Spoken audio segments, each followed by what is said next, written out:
Izin bermadah bergalur bahasa, kata orang Ketapang, syair gulung namanya, agar tak hilang di telan masa. Syair dibuat bahasa kita. Mari semua rakyat Ketapang,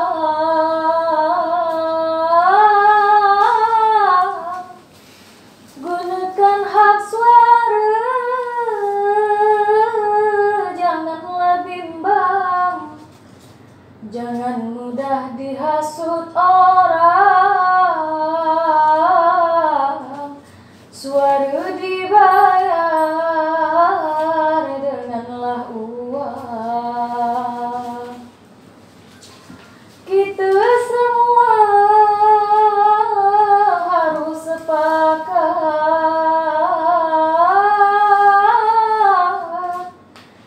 jujur bersuara dipegang erat, pilih pemimpin yang merayat, membangun Indonesia yang berdaulat. Halo teman-teman pemilih, pergi ke seberang beli amplang, ada kawan nitip 10 ribuan. Selamat datang di podcast KPU Ketapang, podcast yang informatif penambah wawasan kepemiluan. Sebenarnya saya malu berpantun nih, karena barusan tuh merdu benar syair yang dikumandangkan. Nah, mungkin kawan-kawan, teman-teman pemilih ini penasaran siapa orangnya, kita bisa kenalan langsung lah. Siapa namanya Mbak? Ini Irma. Irma. Ya. Biar lebih akrab gimana saya manggil Mbak Irma aja ya? Ya, Mbak Mbak nyaman Irma. juga ya Mbak Irma. Aktivitas apa saat sekarang Mbak? Kalau sekarang sih jadi berumah tangga. Oh, ibu rumah tangga. Ya. Cuman kadang dipanggil orang untuk hajatan disuruh MC mungkin dan syair gulung. Jadi Mbak nih biasa dipanggil-panggil syair gulung lah ya? Iya. Udah berapa lama Mbak nih syair gulung? Dari tahun 2015 lah. Lumayan ya, udah 6 tahunan nih Mbak ya? Ya. Kira-kira kalau boleh tahu dengan syair gulung ini dah prestasi apa aja yang dah diukir? Pernah menjuarai lomba tangkai syair gulung tingkat provinsi, juara 1. Jadi bukan kaleng-kaleng teman-teman. Ini udah pernah juara 1 kan? Ya. Saya mau tanya, kalau saya lihat nih kan Mbak nih masih muda ya. Artinya kalau setahu saya yang orang awam nih, syair gulung ini biasa orang tua-tua nih yang menyairkannya. Jadi kalau anak muda ini ketertarikan tuh apalah kok bisa tertarik, aku nih mau syair gulung nih gitu. Ketertarikan apa nih Pak? Awalnya sih dengan syair gulung ini saya sendiri pun nggak tahu ya. Cuman ada orang yang ngajak, katanya suara ini boleh kalau di syair gulung mungkin bisa. Terus belajar dari situ, dilatih kurang lebih 2 bulanan baru bisa satu lagu gitu, satu nada satu bait itu kan lagunya beda-beda. Hampir 1 bulan. Tertarikannya tuh mungkin karena kita orang Ketapang, jadi kalau bukan kita siapa lagi lah yang akan mengembangkan budaya Ketapang. Salah satu syair gulungnya adalah punya Ketapang atau orang yang lain sih punya, cuma ciri khas Ketapang inilah syair gulung. Itulah soalnya kan biasa kalau generasi milenial sekarang ini kan ya TikTok, dia kan banyak kan ras itu, tapi ini ya untuk meningkatkan lah ya apa adat budaya gitu lah ya gitu. Kalau bukan gitu siapa lagi kan gitu. Terus mungkin teman-teman yang lain ada yang mau ibaratnya apa mempelajari ini, dalam prosesnya tuh apa Mbak suka dukanya? Ada nggak susah atau gimana itu? Coba mungkin kawan-kawan pengen tahu, jadi kali ada yang pengen juga gitu kan.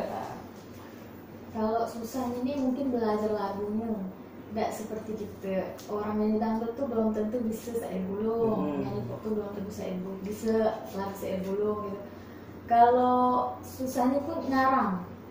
Orang yang bisa baca syair gulung belum tentu dia bisa ngarang nggak, dan belum tentu dia bisa baca dengan penghayatan dia atau sekedar baca ya.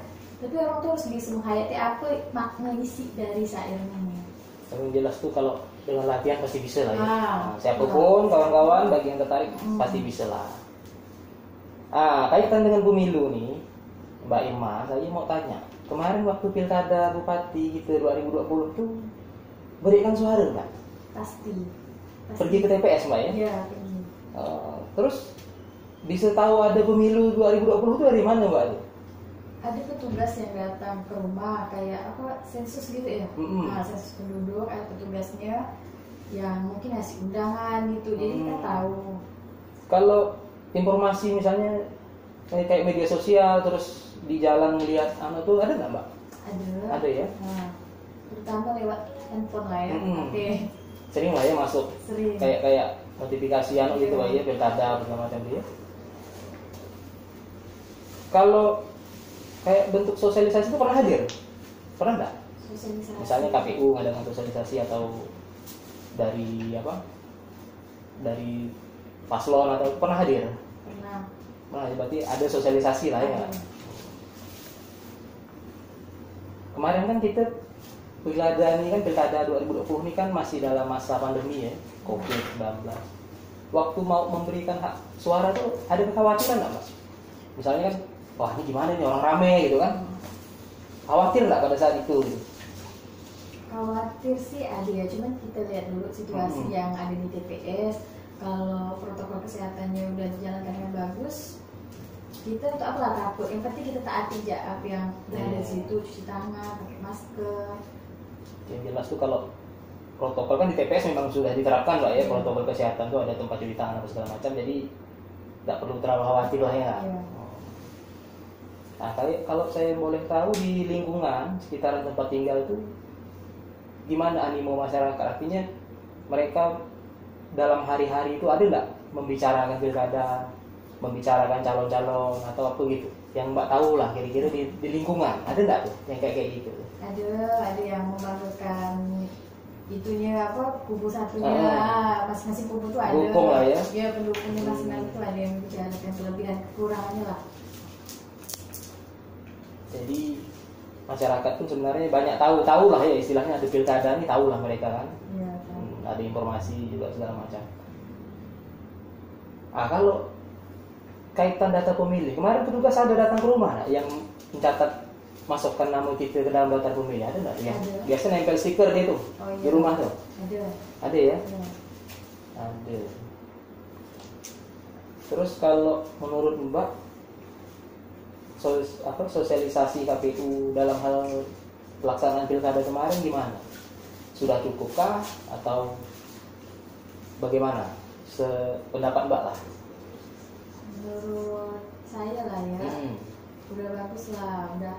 Soalnya sekarang ini udah banyak media, maksudnya yang udah bisa ngasih informasi itu lewat media, jadi KPU itu kan bisa lewat dari media ngasih informasi, tidak cuma spanduk atau apa, jadi semua orang itu bisa tahu. Ya nanti kedepannya mudah-mudahan bisa lebih gencar lagi lah sosialisasinya. Nah kalau dengan aktivitas Mbak yang bersair gulung ini, kira-kira kalau untuk mengembangkan proses demokrasi kita ke depan ini itu bisa nggak Pak? Mungkin bisa dari saya ini bisa saya suarakan atau yang harusnya kita lakukan, ajakan memilih itu bisa saya bikinkan syair atau saya bawakan di suatu mungkin lewat syair ini bisa salihkan, dia bisa menyampaikan pesan-pesan kepada masyarakat lah ya, kaitan pemilu misalnya supaya tidak golput apa kan. Tadi di syair Mbak itu saya sempat menangkap ada bunyinya, jangan mudah dihasut orang, suara dibayar denganlah uang. Ini boleh tahu nih apa maksudnya nih? Maksudnya esensinya lah, ini apa maksudnya nih dari syair gulung yang ini? Kebanyakan orang tuh kan malas milih, apalagi yang muda-muda gini. Itu apa milih pun belum tentu dia nempatin janji katanya kan. Jadi kalau ada uang, biarpun tidak kenal siapa calegnya, kalau ada uang suruh aja dia milih nomor itu, pasti mau. Jadi kita selaku orang Ketapang lah ya, tentunya kalau istilah-istilah kayak gitu dijauhkan lah. Kita harus milih dari hati. Kita pilih yang mana kira-kira yang benar visi misi dia nih, bukan karena uang. Kalau karena uang tuh berapa uang dikasih? Gitu. Nanti dapat duit sedikit, nyesalnya 5 tahun nih lah. Itulah saya pilih ini katanya. Tidak dapat janji, suruh siapa kan uangnya diterima.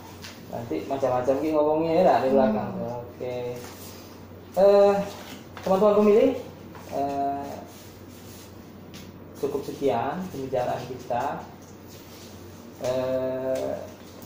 Untuk penutup, nanti kita minta Mbak Irma melantunkan kembali syair gulung dengan yang suara yang merdu tadi juga sama-sama didengar. Silakan Mbak Irma. Wahai semua kaum muda,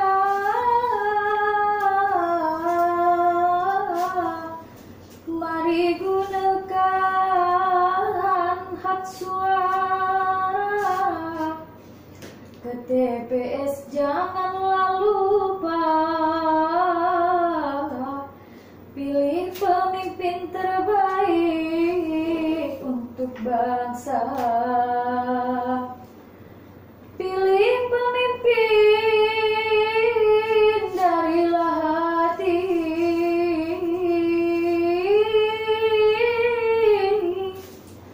Yuk rame-rame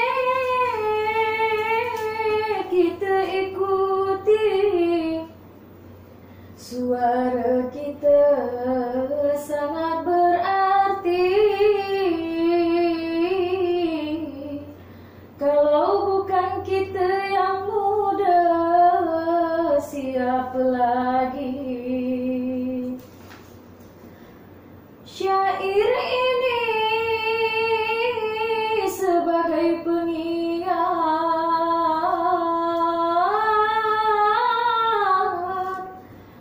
golput contoh yang tidak tepat. Masyarakat haruslah cermat.